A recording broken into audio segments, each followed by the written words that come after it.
মুহূৰ্তত লৈ আহিছো এটা গুৰুত্বপূৰ্ণ খবৰ 2041 পৰা 2045 চনৰ ভিতৰত অসমত সংখ্যালঘু হৈ পৰিব হিন্দু শেহতীয়াকৈ চুবুৰীয়া ৰাষ্ট্ৰ বাংলাদেশত হোৱা ঘটনাক লৈ এতিয়া ৰাজ্যৰ মুখ্যমন্ত্ৰী ডক্টৰ হিমন্ত বিশ্ব শৰ্মাই চিন্তা ব্যক্ত কৰা পৰিলক্ষিত হৈছে সংকিত হৈ পৰিছো চিন্তিত হৈ পৰিছো বুলি ৰাজ্যৰ মুখ্যমন্ত্ৰী গৰাকীয়ে আজিৰ দিনটো দেৰগাঁৱত উপস্থিত হৈ এই মন্তব্য কৰা পৰিলক্ষিত হ'ল এটা ডাঙৰ খবৰ টাইমিটৰ দৰ্শকসকলক এই মুহূৰ্তত জনাইছো বাংলাদেশৰ ঘটনাই মুখ চিন্তিত কৰিছে বুলি এক প্ৰকাৰ মন্তব্য কৰিলে ৰাজ্যৰ মুখ্যমন্ত্ৰী ডক্টৰ হিমন্ত বিশ্ব শৰ্মাই বাংলাদেশত বিগত 10 পৰা 15 বছৰ চৰকাৰী ব্যৱস্থাত উত্তৰ পূব সুৰক্ষিত হৈ আছিল বুলি উল্লেখ কৰিছে আৰু বাংলাদেশৰ অস্থিৰতাই আমাক চিন্তাত পেলাইছে বুলি মন্তব্য প্ৰকাশ কৰিলে ৰাজ্যৰ মুখ্যমন্ত্ৰী গৰাকীয়ে বাংলাদেশৰ নৱনিৰ্মিত চৰকাৰৰ লগত আলোচনা কৰিব লাগিব বুলি মন্তব্য কৰিলে ৰাজ্যৰ মুখ্যমন্ত্ৰী গৰাকীয়ে বাংলাদেশত যাতে উগ্ৰবাদৰ ঘাটি স্থাপন নহয় সেই সন্দৰ্ভতো অসমৰ মুখ্যমন্ত্ৰীয়ে কৰিব আলোচনা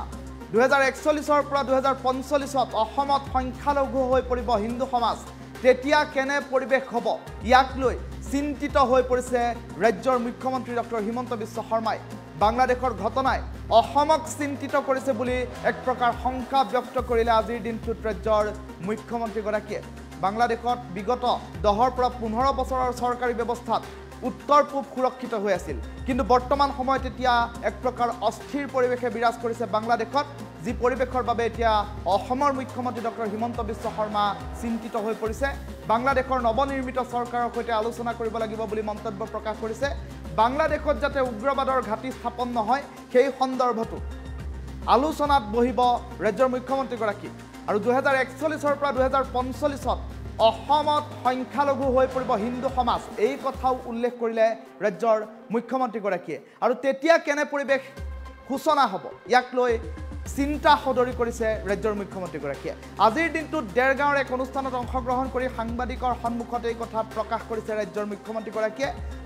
গৰাকীৰ মন্তব্য আছে এই মুহূৰ্তত প্ৰথমেই টাইমিটৰ দৰ্শকসকলক মন্তব্য শুনাই দিছো বাংলাদেশত হোৱা ঘটনাই আমাৰ ৰাজ্যখনক নিশ্চিতভাৱে চিন্তিত কৰি তুলিছে শেখ হাছিনা চৰকাৰ অহাৰ আগতে উত্তৰ পূৰ্বৰ আটাইকেইটা সেভ হেভেন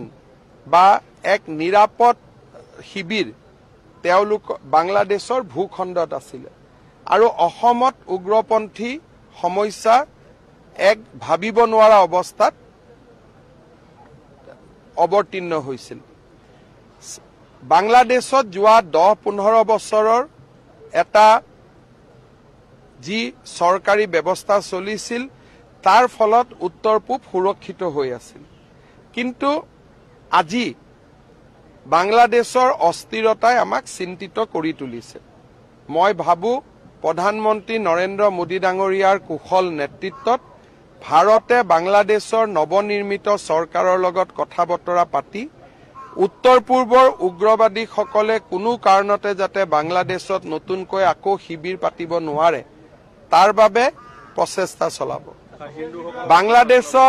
বাংলাদেশত ইস্কন মন্দিৰ দুৰ্গা মন্দিৰ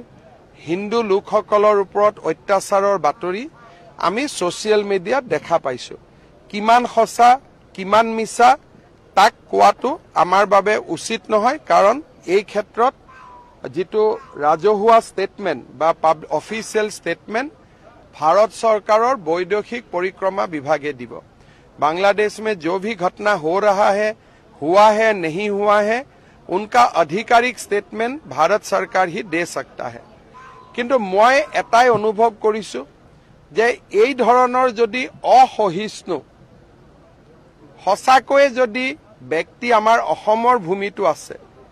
2041-45 যেতিয়া অসমত হিন্দু সমাজ সংখ্যালঘুত পৰিণত হ'ব তেতিয়া আমি কি ধৰণে পৰিবেশৰ লগত মোকাবিলা কৰিম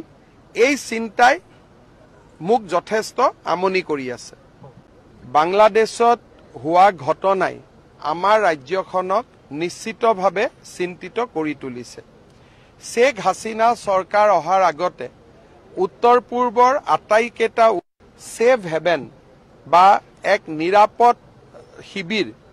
তেওঁলোক বাংলাদেশৰ ভূখণ্ডত আছিল আৰু অসমত উগ্ৰপন্থী সমস্যা এক ভাবিব নোৱাৰা অৱস্থাত অৱতীৰ্ণ হৈছিল। বাংলাদেশত যোৱা 10-15 বছৰৰ এটা যি চৰকাৰী ব্যৱস্থা চলিছিল তাৰ ফলত উত্তৰ পূব সুৰক্ষিত হৈ আছিল। কিন্তু আজি বাংলাদেশৰ অস্থিৰতাই আমাক চিন্তিত কৰি তুলিছে। মই ভাবো প্ৰধানমন্ত্ৰী নৰেন্দ্ৰ মোদী ডাঙৰীয়াৰ কুশল নেতৃত্বত ভাৰতে বাংলাদেশৰ নৱনিৰ্মিত চৰকাৰৰ লগত কথা বতৰা পাতি উত্তৰ পূৰ্বৰ উগ্ৰবাদীসকলে কোনো কাৰণতে যাতে বাংলাদেশত নতুনকৈ আকৌ শিবিৰ পাতিব নোৱাৰে তাৰ বাবে প্ৰচেষ্টা চলাব। বাংলাদেশত ইস্কন মন্দিৰ, দুৰ্গা মন্দিৰ, হিন্দু লোকসকলৰ ওপৰত অত্যাচাৰৰ বাতৰি আমি ছ'চিয়েল মিডিয়াত দেখা পাইছো। কিমান সঁচা কিমান মিছা তাক কোৱাটো আমাৰ বাবে উচিত নহয়, কাৰণ এই ক্ষেত্ৰত যিটো ৰাজহুৱা ষ্টেটমেণ্ট বা অফিচিয়েল ষ্টেটমেণ্ট ভাৰত চৰকাৰৰ বৈদেশিক পৰিক্ৰমা বিভাগে দিব। बांग्लादेश में जो भी घटना हो रहा है, हुआ है, नहीं हुआ है, उनका आधिकारिक स्टेटमेंट भारत सरकार ही दे सकता है। किंतु मैं एटाई अनुभव करिसु जे এই ধৰণৰ যদি অসহিষ্ণু সঁচাকৈ যদি ব্যক্তি আমাৰ অসমৰ ভূমিটো আছে 2041-45 যেতিয়া অসমত হিন্দু সমাজ সংখ্যালঘুত পৰিণত হ'ব তেতিয়া আমি কি ধৰণে পৰিবেশৰ লগত মোকাবিলা কৰিম এই চিন্তাই মোক যথেষ্ট আমনি কৰি আছে। বাংলাদেশ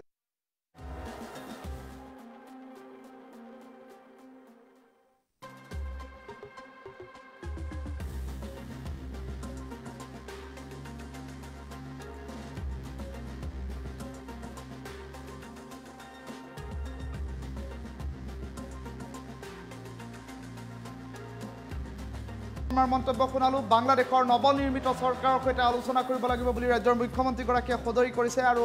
বাংলাদেশত যাতে উগ্ৰবাদৰ ঘাটি স্থাপন নহয় তাক লৈ এতিয়া শংকা ব্যক্ত কৰিছে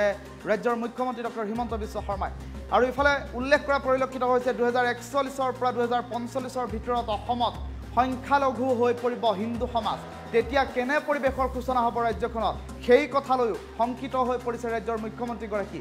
বাংলাদেশৰ ঘটনাই আমনি কৰিছে, চিন্তা কৰিছে বুলি এক প্ৰকাৰ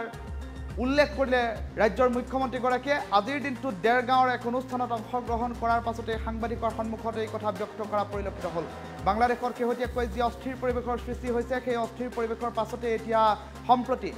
অসমক লৈও ভাবুকি অহা বুলি এক প্ৰকাৰ শংকা ব্যক্ত কৰা পৰিলক্ষিত হৈছে। কিয়নো শেহতীয়াকৈ শ্বেখ হাছিনা চৰকাৰ পতনৰ পাছতেই শ্বেখ হাছিনাই কৰিছে পলায়ন আৰু তাৰ পাছতে এক প্ৰকাৰ অৰাজক পৰিস্থিতিয়ে বিৰাজ কৰিছে চুবুৰীয়া ৰাষ্ট্ৰখনত। আৰু তেনে পৰিপ্ৰেক্ষিতত অৰাজক পৰিস্থিতিৰ মাজতেই বাংলাদেশত আৰম্ভ হৈছে লুটপাট। আৰু তেনে পৰিপ্ৰেক্ষিতত এতিয়া 2041 পৰা 45 অসমত সংখ্যালঘু হৈ পৰিব হিন্দু সমাজ। তেনে পৰিপ্ৰেক্ষিতত অসমত কেনেধৰণৰ পৰিৱেশে বিৰাজ কৰিব তাক লৈ এতিয়া শংকা ব্যক্ত কৰিছে ৰাজ্যৰ মুখ্যমন্ত্ৰীগৰাকীয়ে। আৰু তাৰ সমান্তৰালকৈ দেখিবলৈ পোৱা গৈছে ই এক অশনি সংকেত বুলি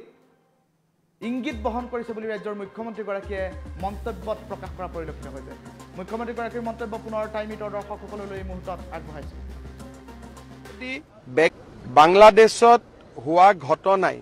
আমাৰ ৰাজ্যখনক নিশ্চিতভাৱে চিন্তিত কৰি তুলিছে। শ্বেখ হাছিনা চৰকাৰ অহাৰ আগতে উত্তৰ পূৰ্বৰ আটাইকেইটা ছেফ হেভেন বা এক নিৰাপদ শিবিৰ তেওঁলোক বাংলাদেশৰ ভূখণ্ডত আছিলে আৰু অসমত উগ্ৰপন্থী সমস্যা এক ভাবিব নোৱাৰা অৱস্থাত অৱতীৰ্ণ হৈছিল। বাংলাদেশত যোৱা 10-15 বছৰৰ এটা যি চৰকাৰী ব্যৱস্থা চলিছিল তাৰ ফলত উত্তৰ পূব সুৰক্ষিত হৈ আছিল। কিন্তু আজি বাংলাদেশৰ অস্থিৰতাই আমাক চিন্তিত কৰি তুলিছে। মই ভাবো প্ৰধানমন্ত্ৰী নৰেন্দ্ৰ মোদী ডাঙৰীয়াৰ কুশল নেতৃত্বত ভাৰতে বাংলাদেশৰ নৱনিৰ্মিত চৰকাৰৰ লগত কথা বতৰা পাতি উত্তৰ পূৰ্বৰ উগ্ৰবাদীসকলে কোনো কাৰণতে যাতে বাংলাদেশত নতুনকৈ আকৌ শিবিৰ পাতিব নোৱাৰে তাৰ বাবে প্ৰচেষ্টা চলাব। বাংলাদেশত ইস্কন মন্দিৰ, দুৰ্গা মন্দিৰ, হিন্দু লোকসকলৰ ওপৰত অত্যাচাৰৰ বাতৰি আমি ছ'চিয়েল মিডিয়াত দেখা পাইছোঁ। কিমান সঁচা কিমান মিছা তাক কোৱাটো আমাৰ বাবে উচিত নহয়, কাৰণ এই ক্ষেত্ৰত যিটো ৰাজহুৱা ষ্টেটমেণ্ট বা অফিচিয়েল ষ্টেটমেণ্ট भारत सरकारों वैदेशिक परिक्रमा विभागे দিব।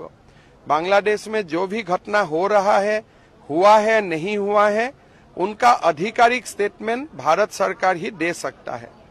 किंतु मैं एटाई अनुभव करिछु जे এই ধৰণৰ যদি অসহিষ্ণু সঁচাকৈ যদি ব্যক্তি আমাৰ অসমৰ ভূমিটো আছে 2041-45 যেতিয়া অসমত হিন্দু সমাজ সংখ্যালঘুত পৰিণত হ'ব, তেতিয়া আমি কি ধৰণে পৰিবেশৰ লগত মোকাবিলা কৰিম, এই চিন্তাই মোক যথেষ্ট আমনি কৰি আছে। বাংলাদেশত হোৱা ঘটনাই আমাৰ ৰাজ্যখনক নিশ্চিতভাৱে চিন্তিত কৰি তুলিছে। শেখ হাছিনা চৰকাৰ অহাৰ আগতে উত্তৰ পূৰ্বৰ আটাইকেইটা সেফ হেভেন বা এক নিৰাপদ শিবিৰ তেওঁলোক বাংলাদেশৰ ভূখণ্ডত আছিল আৰু অসমত উগ্ৰপন্থী সমস্যা এক ভাবিব নোৱাৰা অৱস্থাত অৱতীৰ্ণ হৈছিল। বাংলাদেশত যোৱা 10-15 বছৰৰ এটা যি চৰকাৰী ব্যৱস্থা চলিছিল তাৰ ফলত উত্তৰ পূব সুৰক্ষিত হৈ আছিল। কিন্তু আজি বাংলাদেশৰ অস্থিৰতাই আমাক চিন্তিত কৰি তুলিছে। মই ভাবো প্ৰধানমন্ত্ৰী নৰেন্দ্ৰ মোদী ডাঙৰীয়াৰ কুশল নেতৃত্বত ভাৰতে বাংলাদেশৰ নৱনিৰ্মিত চৰকাৰৰ লগত কথা বতৰা পাতি উত্তৰ পূৰ্বৰ উগ্ৰবাদীসকলে কোনো কাৰণতে যাতে বাংলাদেশত নতুনকৈ আকৌ শিবিৰ পাতিব নোৱাৰে তাৰ বাবে প্ৰচেষ্টা চলাব। বাংলাদেশত ইস্কন মন্দিৰ, দুৰ্গা মন্দিৰ, হিন্দু লোকসকলৰ ওপৰত অত্যাচাৰৰ বাতৰি আমি ছ'চিয়েল মিডিয়াত দেখা পাইছোঁ। কিমান সঁচা কিমান মিছা তাক কোৱাটো আমাৰ বাবে উচিত নহয়, কাৰণ এই ক্ষেত্ৰত যিটো ৰাজহুৱা ষ্টেটমেণ্ট বা অফিচিয়েল ষ্টেটমেণ্ট भारत सरकारों वैदेशिक परिक्रमा विभागे দিব। बांग्लादेश में जो भी घटना हो रहा है, हुआ है नहीं हुआ है, उनका आधिकारिक स्टेटमेंट भारत सरकार ही दे सकता है। किंतु मैं एटाई अनुभव करिछु जे এই ধৰণৰ যদি অসহিষ্ণু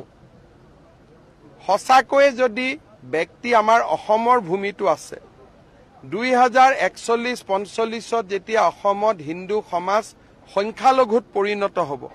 তেতিয়া আমি কি ধৰণে পৰিবেশৰ লগত মোকাবিলা কৰিম, এই চিন্তাই মোক যথেষ্ট আমনি কৰি আছে।